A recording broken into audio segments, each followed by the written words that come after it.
I'm Marissa Norcross. And I'm Dave Freund, and this is The Next Page. Marissa, how are you? I'm great. How are you? I'm terrific. Summer is in full swing? Yes, it is. We're actually getting toward the end, aren't we? I know. Sad for me. Yeah, well, one of the things that I've learned over the years, and when you get older, this gets easier, is I really have begun to value each season. Mm-hmm. And so even if one is starting to ebb, I can still say, well, this is great because, what happens in August? Well, the days are noticeably shorter, but the evenings are typically cool. And that's as well. That means autumn's right around the corner. And, the hydrangeas go, if you have white hydrangeas, they may go from white to a little bit of a pink. And it's a neat time of year. Mm-hmm. It's really fun. And it's also back to school season. Yes, it is. That is in full swing. It is. So when you were younger, because you're still young, notice how that younger, that's how you kind of save it when you're rolling it off the top of your head, so to speak. What did you think? Like, were you excited about school being right around the corner? Or was it something that you kind of dreaded? No, I actually was always very excited about it. Okay. You were one of those kids. Mm-hmm. I was. And I especially, as I got into high school, like waiting by the mailbox every day in August to see if my schedule came and with what teachers you had. And then you could compare with your friends. And don't even get me started about school supply shopping, because that was like the highlight of my summer. It is funny because now with Isla starting preschool, I almost feel like that same giddiness of like, oh, we're going to go school supply shopping and, find out who her teacher is and all that. Wow. And so, yes, I was always pretty excited. So this episode contrasts the difference in our ages the most because you are getting your first child ready for preschool. Mm-hmm. And tomorrow, our youngest child has his final activity of college. So Right. Tim has his white coat ceremony at Lemoyne and will officially be a PA. Wow. Wow. That went fast. It did. We'll just wait till Isla's having her last day of college and you'll find out just how fast this stuff goes. I know. So it's back to school and you were super excited about back to school shopping. So did you get a new backpack every year or did your parents buy a super high quality one that lasted for years?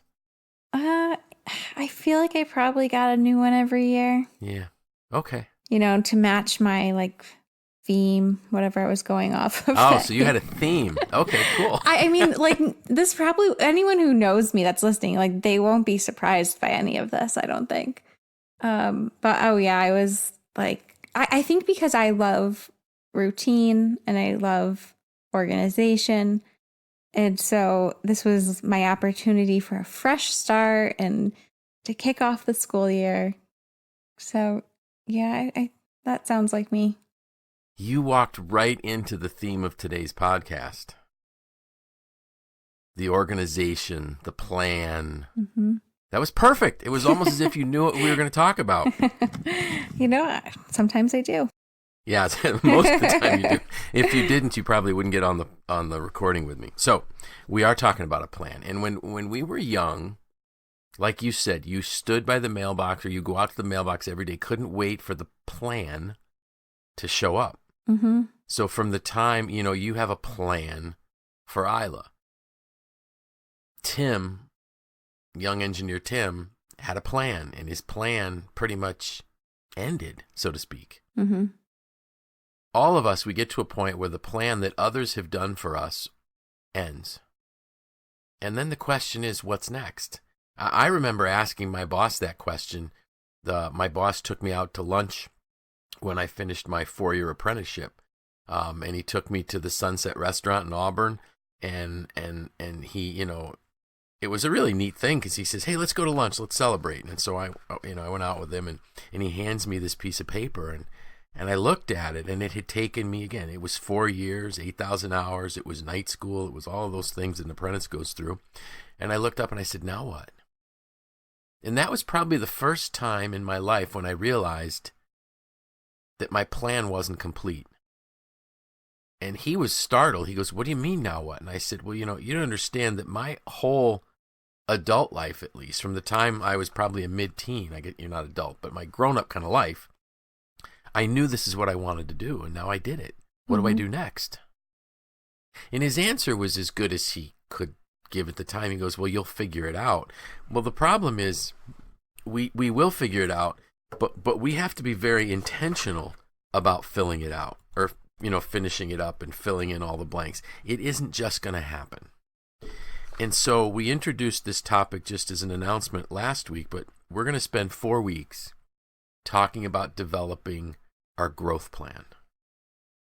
And I had a couple quotes that I pulled out.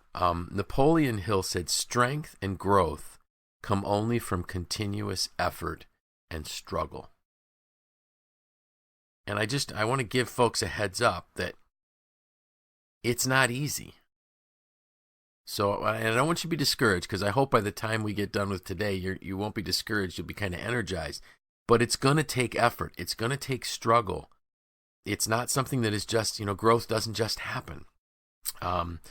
James Allen said, "As the physically weak man can make himself strong by careful and patient training, so the man of weak thoughts can make them strong by exercising himself in right thinking." And I really love that example that James Allen uses, where he says, just as the person that wants to build physical muscle, it's careful and patient training. If I go to the gym, I'm not going to all of a sudden wake up the next day strong. I'm going to have to do certain reps every day, and then probably rest a day, and then go back. And I don't know how to do that, but I'm assuming that's how it's done. I do know this because I've tried it in the past. You can't just go out and start working out and think the next day you're going to be stronger. You may not actually see the difference for a while, and then all of a sudden you're realizing, whoa, this is much easier than it used to be. And John Maxwell, it's going to be hard, and you need to be intentional about it. Change is inevitable, but growth is optional. So I just want to challenge us. Someone was planning our growth till we finished or completed our education. Now we have to take it on. And it is something that you have to seriously plan for and think about. So I'm going to give us the 4 layouts of the 4 sessions. Today we're going to talk about where do I want to go. Next week we're going to talk about where am I now. The 3rd week will be where do I find the information. And 4th week will be how do I build the plan. Now, the secret is you're starting to build the plan even with today's session. Because we're gathering all the information, and then we're going to kind of lay this out in this roadmap, this plan that we're going to follow. So my first question for you is, when I say all those things, what emotions come to your mind? I think, what are you thinking about? For me, sometimes this can provoke a little anxiety, because it's like, okay, this plan, it's like this, we have to build this perfect plan, which I know it doesn't have to be perfect, but for someone like me, sometimes that's where my head goes first. So I think maybe, my question for you is like, okay, how can someone follow along for these 4 weeks, and what does it look like at the end? Like, would it be best for them to follow along with pen and paper and just kind of go through I know today we're going to talk about 7 questions for the first step. So should they be writing this out in a notebook? Should they be typing it out, just thinking about it in their head? Like what is kind of almost a path for them to follow in these next 4 weeks? That's an excellent question. So yeah, if I were the listener that's trying to get the most out of this, now the beauty of a podcast is you have it, it's there. You're not going to lose this content. Once this content is posted, it's there. Make notes, go back through, listen to it again. One of the things that I find interesting is there's podcasts that I listen to that are more entertaining. There's podcasts that I listen to that are more training focused. And the great thing about a training one is to go back through and listen to it again and write down your thoughts. What are you feeling? What are you experiencing as you listen to it the second time?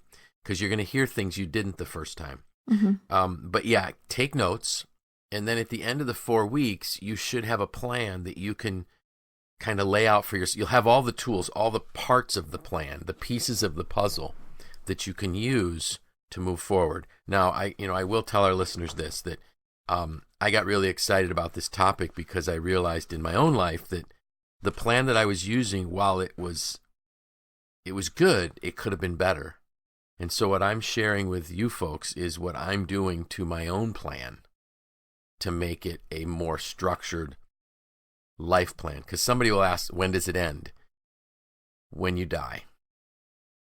I know that sounds kind of like, whoa, but my hope is that what you'll find is you talked about the perfect plan. There is no perfect plan. Right. And the beauty of that, and that's because life changes. Mm-hmm. There's no perfect business plan. Business plans for a corporation are evaluated and every year adjusted based on realities of markets and things like that. So this is a strategic plan. It's a long-term plan, but it's a plan that gets adjusted, I would say, almost monthly. I probably wouldn't adjust it more than monthly, but we're going to look at you'll develop a roadmap that you'll be able to reflect on and then adjust as you do your month-end reflections. So people should just hold on, take notes, and maybe you want to just listen to the 4 weeks, and then at the end go back and maybe spend, because our podcasts are never, maybe we've had a couple that were more than 30 minutes, but most of them are 26, 28 minutes. So in a 2-hour span, you could listen to all of them again. So maybe you wait, and then 4 weeks from now, make a pot of coffee and sit down and listen to 2 hours of them and write down what you're thinking. And you'll get some tools. There will be some homework that people are going to have to do. So I hope that answers your question. Mm-hmm. Yes, and I'm glad you talked about, reevaluating, because that was kind of my next question is, how often are you looking at this? And, are we thinking long-term, short-term, both? It's both. Mm-hmm. And the nice part is, so this is where I think this plan kind of fits everybody, because if we think about where am I now, the questions that I'm going to ask next week are not only career focused, they're life focused. Because I don't think you build a career plan. I think you build a growth plan for your life. Mm-hmm. And I've talked about this in the past that, my wife and I are coming up on our 38th wedding anniversary. And I'm still trying to be a better husband. I'm still trying to figure out how could I be a better father, even though I have grown kids, because you're never done getting better. And maybe that's the way to put it is it's not just a growth, it's a getting better plan to really enjoying things to its fullest. So let's dive into to today. Where do I want to go? And this is the part that I think might confuse people, because this is really, I think, the toughest spot, or the toughest step. We need to try to figure out what our purpose is. Why do we exist? Why are you here? And to do that, people could go back through and I'll put in the show notes when I found my why, because we did a couple episodes on that, if I'm not mistaken. This process is really important, because you may discover that you have a job that is not fulfilling. And you may wonder what's missing, and this might help you. Okay? So here are the 7 questions. What makes me sing? Now, this is actually, some of these things are out of John Maxwell's Intentional Living book. Some of them are also questions that I ask my coaching clients. So, what do you sing about? What really just, it kind of almost ignites you and is fulfilling to you? And just spend some time thinking about that. So what do I sing about? The next one is, what makes you cry? What things touch your heart? Are there seeing poverty, seeing, I'm thinking of something right now that I never knew made me cry, type of thing, but hearing what some mental health issues are for people. And it's not that I'm going to become a mental health professional by any means, but it gives me a different view of society. So, I really, this is kind of getting in tune with our heart. What makes you dream? So what things really inspire you? And I'm not, and I think, I guess maybe hobbies might fit into this. But what I will tell our listeners is this, that as you mature, that's a better way than saying growing old. So as we live longer, things grow in different perspectives, if I can call it that, where things when I was younger were really, really important to me. As I get older, they're not quite as important. Still enjoy them, but they're not quite as important. Now this one can be kind of confusing. What makes you feel alive? And this one you're going to need some help with somebody for, because when I think about this, what makes you feel alive, it really is things that, well, let me ask you a question that I didn't set up ahead of time. So what, in your view of me, because you've known me now for 3.5 years, going on 4 years, what do you think makes me feel alive? I think spending time fishing on your boat, or spending time on the water in general. Okay. And I would say spending time with your family. Mm-hmm. And I also think when you're coaching, I think that helps you feel alive. Okay. Now, you're right. How do you know that about me? Because I can tell the way you talk about it, the way your tone changes, the way your body language changes, that those are things that you really, really love and that breathe life into your everyday. Exactly. So what I just kind of showed our listeners was I asked somebody that knows me fairly well what they think makes me feel alive, because, I probably would not have picked up on the fishing one, but the water one, yeah. So you kind of drew some connections there. The only one that I think you might have missed, because you touched on my coaching, because you hear me talk about that, but when I get to train, and then clearly, the faith part of my life are things that make me feel alive. Because what happens is we become inspirational about those things that make us feel alive. So the neat part is when you can take the things, the reason why that's an important question is that if you can take the things that make you feel alive and have that be part of your career, work becomes inspiring. And it's not a job. So that's kind of why I asked that question, the way it's there. What do you have to contribute that's unique? So this is another one I think you might need to ask other people about, right? Absolutely. Absolutely. And it fits into, the fourth one there is, what makes you feel like I'm asking other people. So I'm getting feedback. And this one too is, it's really, what do you do that other people don't do? Mm-hmm.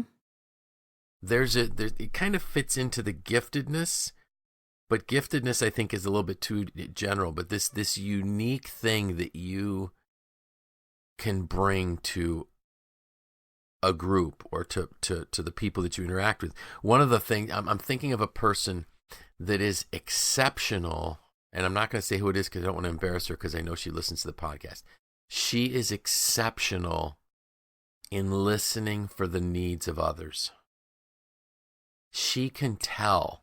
She has a sense about her of where other people are in their life journey and where might they be struggling. What's, things that maybe they're not open to share, but she just kind of picks up on it.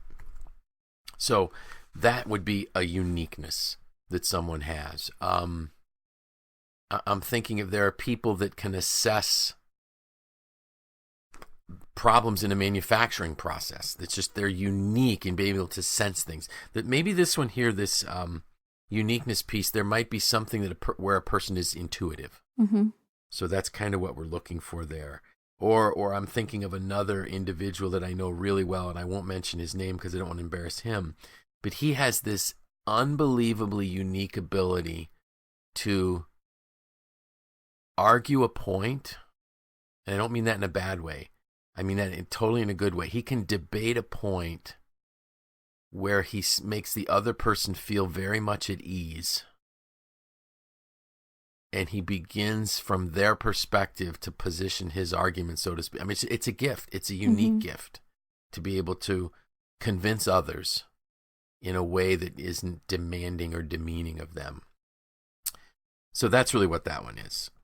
Then your giftedness, So, and this is something that a lot of people also question. Like, how do I know what my giftedness is? Well, you're good at it. You enjoy doing it, and you found opportunity to exercise it, to utilize it. So that's your giftedness. And then the last one here, what activities are meaningful to you?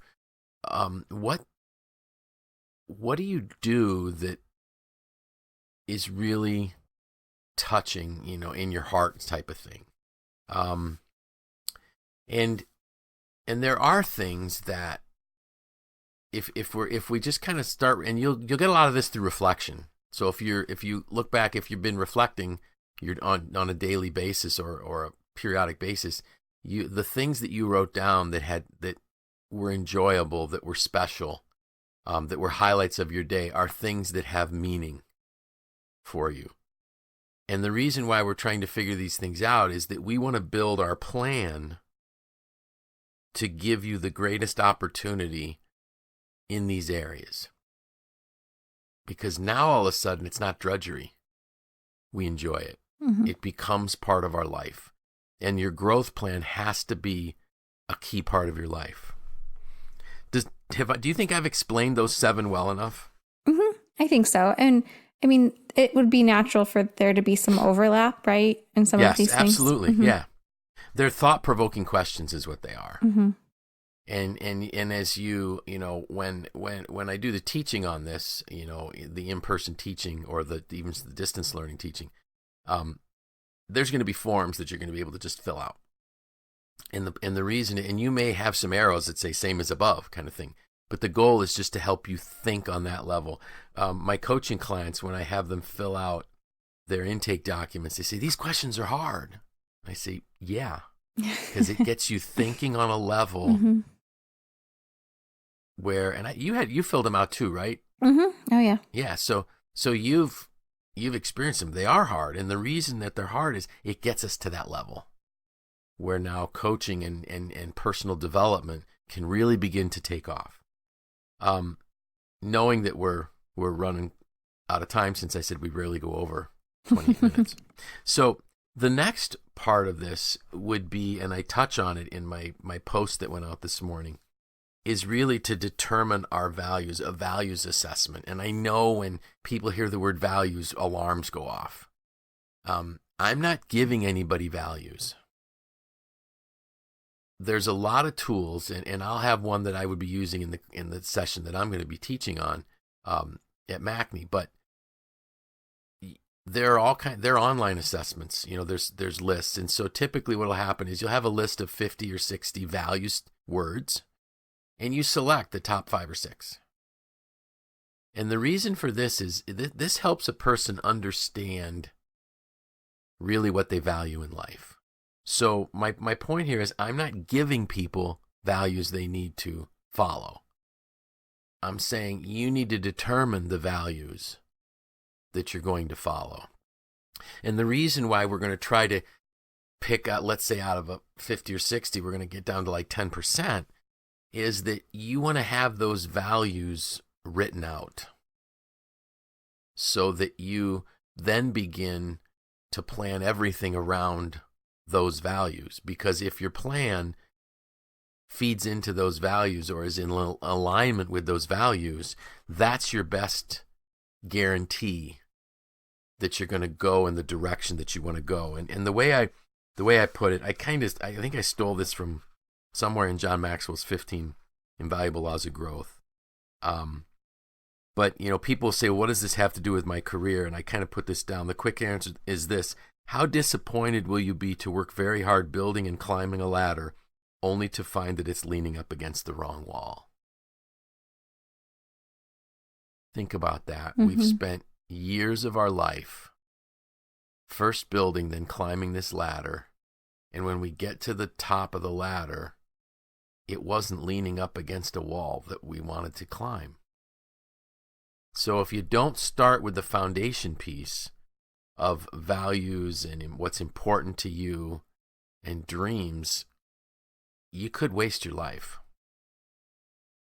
And I've seen people, because I'm 58, so I've seen people that have worked really, really hard, and they thought that they were climbing the right ladder, and then they get close to the top of the ladder and they kind of look back and say, this was a colossal waste, because they didn't do the values piece first. So that's kind of where we start out. All right. And the nice part of this too is, so people say, oh, wait, Dave, so now in your case, you're still in your mid to late 20s. Mm-hmm. See how nice I didn't nail your age publicly? So late 20s. Late 20s. Much younger than me. Okay. So you're going to say, wait, people in your age might say, wait, you want me to pick my values for life? No, I want you to pick your values right now.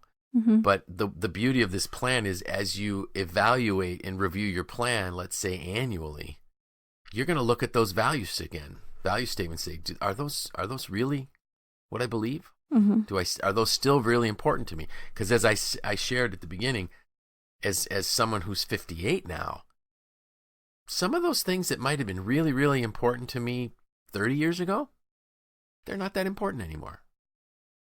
They've been replaced by something else. Mm-hmm. Or maybe my values have gone from 6 that I focus on to 4, mm-hmm. because I've honed in a little bit more as I get closer to the end of my journey, so to speak. I think you still have a lot of journey. I'm hoping. Don't cut yourself off right now. Well, 58 years old is, I remember when my sister might listen to the podcast, but I remember when she turned 50 or early 50s, and she goes, well, I'm middle-aged. And I said, how many people do you know that are over 100? As a younger brother, that was the little poke. So I realized that I am well past my midpoint. So that's it for the first session. Where do I want to go? You really need to start thinking about, where do you want to go? And what's really important to you? And get other people involved. If you have that special person in your life, my wife and I have journeyed together. We got married when we were 20, so we've been journeying together for a long time. Mm-hmm. And she is my greatest helper and partner, my best friend, and she's the one that helps me clarify things. So hopefully you've got a person like that in your life. Close friends. You were able to nail a bunch of the things that, make me feel alive, because you spend time with me. So that's how you do it. It's a great I'm excited about this. I'm excited about clarifying it for myself and helping other people do that. Mm-hmm. Yep. So we got homework to do. So people listen to the podcast, make your notes. Yep. Anything special in the Norcross world coming up? Well, today, which is the day we record, is actually my husband's birthday. Yep. So we will be celebrating his birthday this weekend. And I think happy birthday to Derek. Thank you. I think we'll just be soaking up the last, few weeks of real summer here before we get back into the swing of this, like I mentioned, Isla's preschool. So I'm getting into the swing of her schedule. And terrific. Yeah. How about you? So as the day we record this, which is a Thursday, so tomorrow is Tim's white coat ceremony at Lemoyne. My daughter's coming with some of her family, not all of her family is able to come. So we're going to enjoy that experience, and then have a kind of a party here at our home tomorrow evening. We've invited some friends and folks from our church that have all been part of Tim's educational journey to share in the excitement. Looking forward to it. Yeah, well, congratulations to Tim. Well deserved. Yeah, Engineer Tim. Mm-hmm. Engineer PA Tim. Engineer PA Tim. So the next step for him is studying for the boards. So if there are any edit issues with this podcast, we'll know why. Because he's been immersed in studying for boards. Awesome. Well, I hope you have a wonderful day with Derek and the girls. And thank you. So with that, I'm Dave Freund. I'm Marisa Norcross. This was The Next Page.